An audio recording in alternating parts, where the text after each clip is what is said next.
दत्तचिंतन श्री गुरुदेव दत्त. श्री स्वामी समर्थ. स्वामी भक्तांनो, आत्ता दत्त जयंती येणार आहे, तर तुम्ही त्यानिमित्ताने गुरुचरित्राचे पारायण केलेले असेल किंवा काही भाविकांना, काही भक्तांना गुरुचरित्र पारायण करायला जमलेलेच नसेल, वेळेअभावी त्यांना गुरुचरित्र पारायण करणे शक्य नसेल, तर अशा वेळेस आपल्या महाराजांच्या जयंती दिवशी तुम्ही दत्तबावन्नी हा पाठ करू शकता. एक छोटंसं पुस्तक असतं, ते देखील तुम्ही वाचू शकता. आणि नाहीच तुम्हाला शक्य झालं तर तुम्ही 11 माळी किंवा 1 माळी गुरुदत्ताचा जप करू शकता.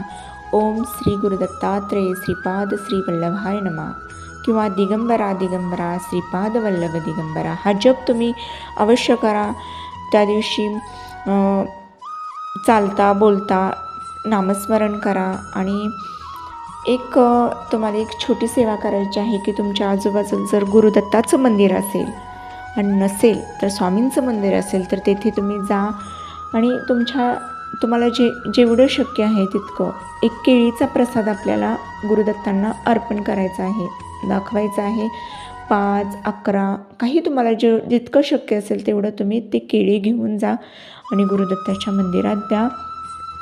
त्यामुळे गुरुदत्त महाराजांना केळी हे फार प्रिय आहे. त्यामुळे महाराज नक्कीच संतुष्ट होतील आणि तुम्हाला तुमच्या कार्यात ते तुम्हाला मदत करतील. तुमचं जे काही इच्छा आकांक्षा आहेत त्या पूर्ण होतील. त्यामुळे तुम्ही जरूर केळीचा प्रसाद गुरुदत्ताच्या मंदिरात ठेवा आणि तेथील भाविकांना देखील तुम्ही प्रसाद वाटू शकता आहे. अशा पद्धतीने तुम्ही एक छोटीशी सेवा हे गुरुदत्त जयंतीच्या दिवशी तुम्ही अवश्य करा. श्री गुरुदत्त.